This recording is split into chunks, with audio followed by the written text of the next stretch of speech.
지금부터는 해외 현지에서 드림스트림 학교를 직접 세우시고 또 운영하시는 사실상 실무진 분들이시죠. 그분들을 만나뵈려고 합니다.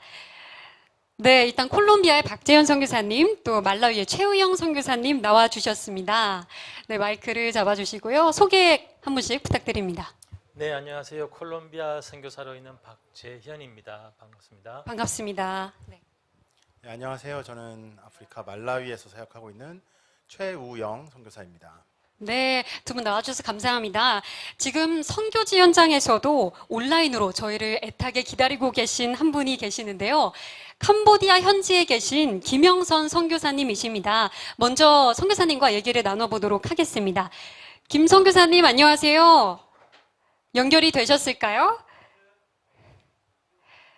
네, 선교사님 들리시나요?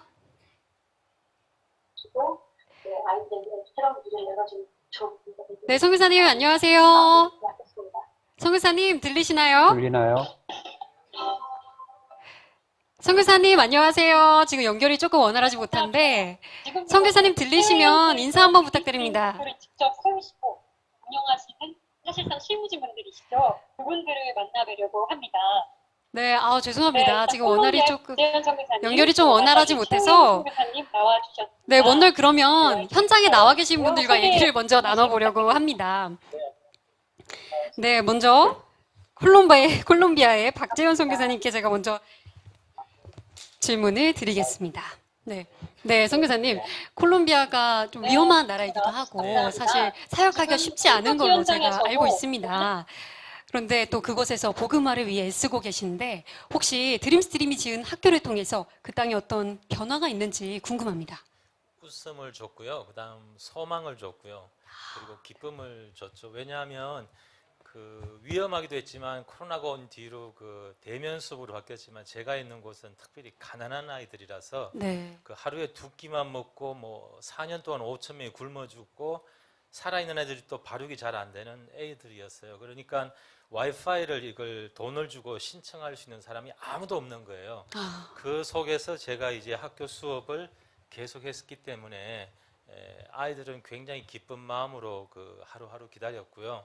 결국은 코로나 중에 저도 이제 마스크를 벗고 지내 보니까 저도 50 중반이지만 코로나가 안 걸렸어요. 그래서 참 은혜네요. 네, 그런 과정을 겪었고요. 지금 이제 방학이 되어서 잠시 이제 한국에 왔습니다. 감사합니다. 네, 감사합니다. 그럼 최의영 선교사님께도 질문을 드리겠습니다. 네, 말라위는 학교 하나를 지으면 굉장히 수백 명의 아이들이 몰려들 만큼 학교가 그 땅에 절실한 나라라고 알고 있습니다. 그래서 말라위에 드림스트림이 지은 학교들이 어떤 의미를 갖고 있을까요? 말라위는 사실 이제 정말 선교지가 다 가난한 곳들이 그쵸. 많은데 네. 그 중에서도 어떻게 보면 또 가장 가난한 축에 속하는 최빈국 중에도 최빈국인 나라고요. 제가 말라위 주변에 있는 다른 또 어려운 나라도 이제 몇 군데 방문을 해봤지만 사실 그곳보다도 학교 수가 현저하게 적은 곳이에요. 그리고 학교가 있다고 하더라도 이제 교육의 수준이 굉장히 낮기 때문에 이제 학교에서 사실상 거의 배우고 오는 게 없는 경우가 많고요. 저희 같은 경우는 지금 현재 드림스트림을 통해서 4개의 학교가 지어졌는데요. 네. 사실상 저희가 그 교실로 운영하면서 교회로 또 운영을 하고 있어요. 네. 그리고 워낙 시골인 곳에다 학교를 짓다 보니까 이제 그런 학교가 없는 지역에 특히 또 학교를 못 가는 아이들이 이제 유치원은 인허가 없이 저희가 개원을 할 수 있기 때문에 사실 유치원 중심으로 먼저 학교를 시작을 하고 있습니다. 그래서 그 교회들이 지어져서 이제 신앙적인 이제 그 영향도 끼치고 또 그리고 이제 주중에는 그 주변에 학교를 가지 못하는 그리고 정말로 어려운 아이들을 이제 초대해서 그리고 학교를 운영을 하면서 사실 이걸 통해서 이제 복음을 전할 수 있는 통로가 되기도 하고요. 또 학교 교육에 있어서 이제 무엇을 중심으로 교육을 해야 되는지를 조금 이제 보여주는 그런 역할들을 하다 보니까 정말 많은 아이들이 몰려들고 있고 또 그에 반면에 또 이제 저희가 줄 수 있는 게 너무 한정적이다 보니까 좀 안타까운 점도 있고 그렇습니다. 그래도 굉장히 두 지역 다 드림스트림이 지은 학교들이 어마어마한 역할을 하고 있다 이런 생각이 듭니다. 네, 박지원 선교사님께 또 한 가지 질문 드리고 네. 싶은 게 학교가 지어지기까지 어떤 절차들이 있잖아요, 네. 선교사님. 뭐 이제 땅을 마련해야 네. 되고 이런 네. 절차들. 네. 네, 학교가 지어지기까지의 과정이 어떤지 또 궁금하거든요. 요즘은 모든 선교사들이 2년에서 4년간의 그 언어 사역이라는 과정을 꼭 마친 다음에 이제 사역에 뛰어들거든요. 네. 그 2년이 저는 마칠 즈음 그 카리브 바다를 보면서 매일같이 이제 기도를 했었는데 하나님께서 이 딱 2년이 될 즈음에 이제 사역의 때다라는 믿음을 주셨어요. 네. 그리고 3개월 후에 이제 학교 건축 헌금이 드림을 통해 주어졌고 그 일주일 전에는 부지를 마련할 수 있는 헌금이 다른 곳에서 또 주어졌고 제가 전혀 모르는 분들을 통해서 그것이 주어졌고요.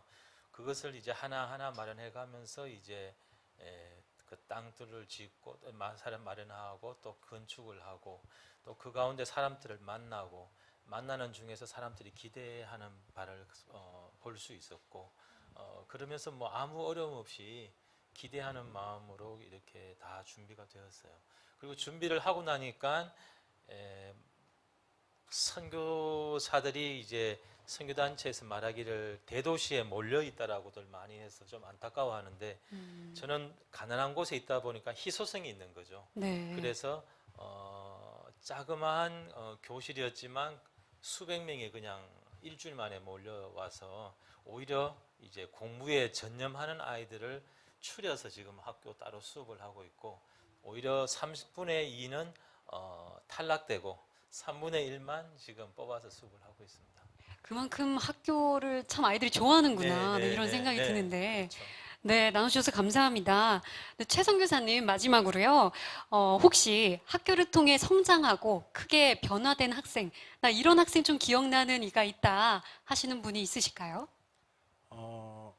사실 이제 학교가 네 군데 지어졌고 저희 이제 선교 센터에 있는 학교를 저희가 직접 운영을 하고 있어요. 네, 다른 학교 세 군데는 이제 현지 목회자들이 이제 사모님이나 현지 교사들과 함께 그렇게 수업을 진행을 하고 있는데 저희 센터 같은 경우를 말씀드리면 주로 이제 저희 아내나 또 다른 선교사님들이 장단기로 오셔서 함께 아이들을 이렇게 섬겨주고 있어요.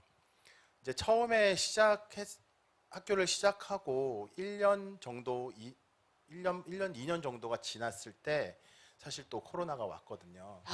그리고 그 코로나가 오면서 정부에서는 이제 모이지 못하게 했고 그렇게 해서 6개월에서 8개월 정도 동안 교회 또는 학교가 모이지 못했었어요. 이제 그렇게 해서 다시 아이들을 또 초청을 했더니 정말 기존에 저희가 교육했던 것도 아주 기초적인 그런 삶의 습관이나 예의나 그런 특히 이제 말라위 같은 경우는 영국의 식민지였던 국가이기 때문에 영어가 굉장히 중요하거든요. 현지어밖에 못하는 아이들에게 정말 ABCD부터 조금씩 가르쳤던 그것들이 완전히 백지화가 된 거예요. 원점이 된 거네요. 네. 그래서 그 원점이 된 상태에서 다시 시작을 해서 지금까지 또 1년여, 2년여가 지나는데 그 전부터 지금까지 꾸준하게 나오고 있는 아이가 있습니다. 그러니까 전에도 그렇고 지금도 그렇고. 근데 그 아이가 어떻게 보면 전체 아이들 중에서 어떻게 좀 떨어지는 아이라는 그런 느낌을 받았던 아이였던 거예요. 네, 정말 말을 가르쳐도 바로 알아듣기가 어렵고 좀 반응이 좀 느린 그런 아이였는데 이제 저희 아내가 요즘에 저와 함께 다니면서 언제나 간증하는 것이 뭐냐면 그 아이가 지금 통역을 해주고 있어요. 네. 정말 네. 영어를 잘 못하는 것 같은데 듣고 통역을 해주고 저희도 이제 그동안 조금 배웠던 그런 그 어설픈 현지어로 보면 통역이 정확해요. 근데 그 아이들을 가르쳤던 그 아이들에게 가르친 것이 딱 하나예요. 말씀. 영어로 말씀을 매주 암송하게 하는 것. 사실 그거 외에는 뭐 다 어디서든지 하는 기본적인 그런 가르침이었는데 그걸 꾸준하게 해온 친구가 정말 누가 봐도 가장 떨어졌던 아이가 지금은 아이들을 다 리드하고 이제 통역을 해줄 정도로 그렇게 사실상 보면 이제 보조교사의 역할을 해주는 아이가 되어 있다는 게 어떻게 보면 가장 큰 간증거리가 아닐까 하고 생각이 듭니다. 네. 그렇게 한 사람의 변화를 옆에서 지켜본다는 게 어쩌면 가장 뿌듯한 일이 아닐까 생각이 듭니다. 네, 나눠주셔서 감사합니다. 그래서 해외에서 수고하시는 이렇게 선교사님들의 생생한 이야기 들어보니 드림스트림의 비전이 얼마나 귀한지 다시 한번 체감하게 되는데요. 오늘 나와주신 두 분 감사드립니다. 네. 감사합니다. 네, 그리고 오늘 아까 연결이 원활하지 못했던 김영선 선교사님께서 지금 연결이 좀 어떠실까요? 캄보디아의 김영선 선교사님 지금 들리시나요? 여전히 원활하지 못한가요? 선교사님, 안녕하세요. 네, 지금 말씀하고 계시는데 또 소리는 잘 안 나네요.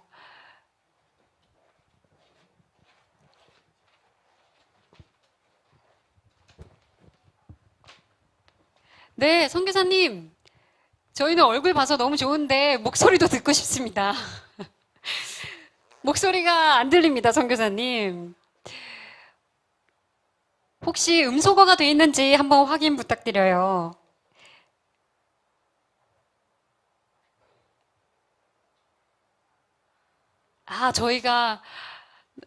저희가 계속 어제도 리허설을 하면서 연결을 했었는데 아무래도 연결이 원활하지 못해서 아쉽지만 선교사님은 다음에 만나 뵈야 될 것 같습니다.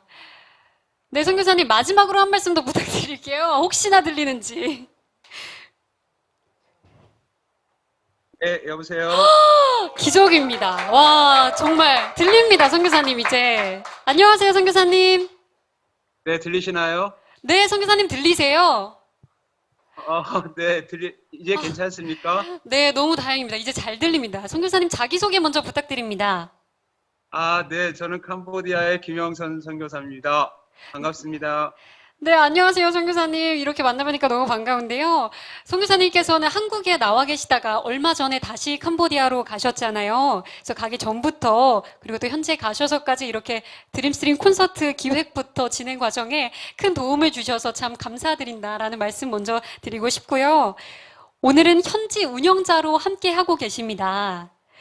선교사님, 캄보디아 학교가 문화예술에 굉장히 특화되어 있잖아요. 어떤가요? 학교에 네. 대해서 좀 소개를 해주시죠.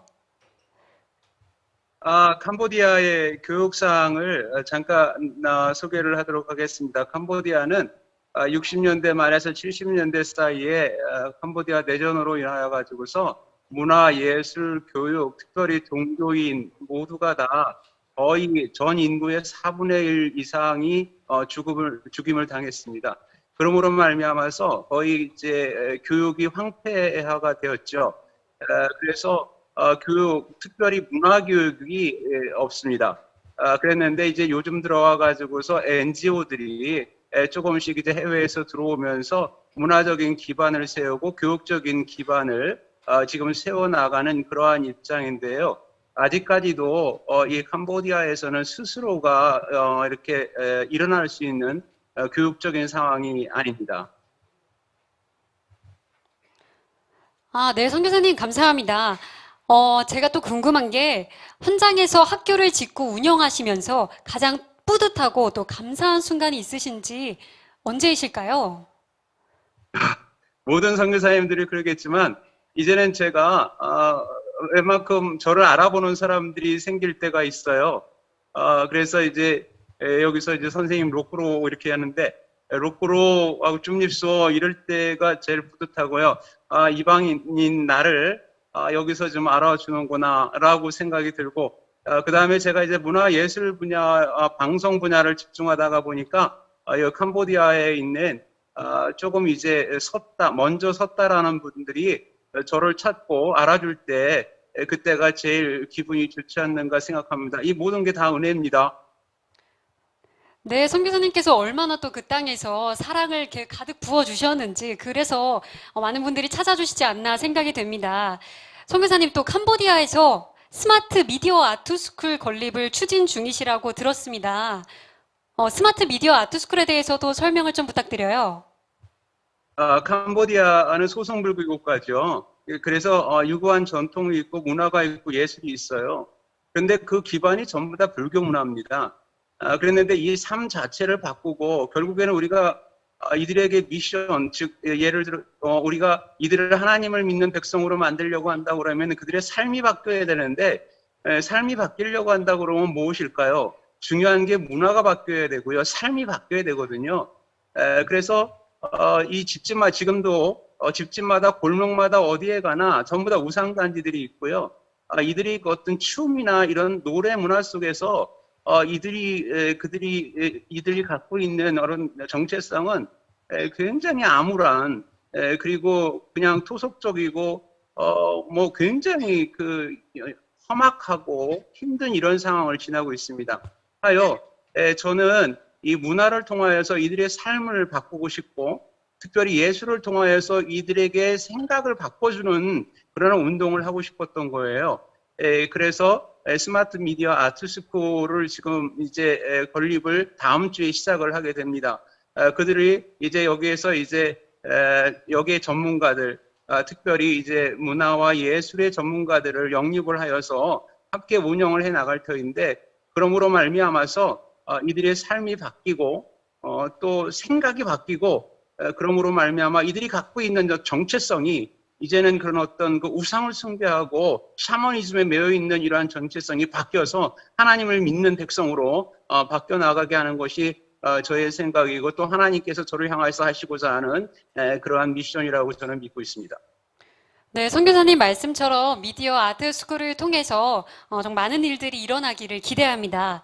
선교사님 지금 유튜브를 통해서 스마트 미디어 아트 스쿨을 후원하고 계신 한 가족이 또 함께하고 계시다고 해요. 그분들께 혹시 하시고 싶은 말씀이 있으실까요? 네. 예, 감사하고 고맙죠. 문화와 예술, 그리고 또 여기에 함께 하신, 그리고 지금까지 제가 2년간을 코비드 때문에 이 캄보디아에서 일을 못하고 있었어요. 그래서 오랫동안 이 정체가 돼 있는데, 이 문화와 예술을 통하여서 하나님의 나라를 만들어 간다라는 것, 여기에 동참한 함께 하신 우리 후원하신 분께 정말 하나님의 은혜가 함께 하시길 바라고요. 정말로 잘하셨습니다. 그리고 계속해서 기도해 주시고, 또 그러므로 말미암아서 우리 청년들이 더 큰 힘을 얻고 더 감사하고 또 미래를 향해 나갈 것입니다. 너무 감사합니다. 감사합니다, 예수. 선교사님. 네, 현지에서 이렇게 생생한 소식 전해주셔서 너무 감사합니다. 앞으로도 드림스트림 통해서 캄보디아 사역 소식 계속 전해주시면 감사하겠습니다. 감사합니다. 감사합니다. 네.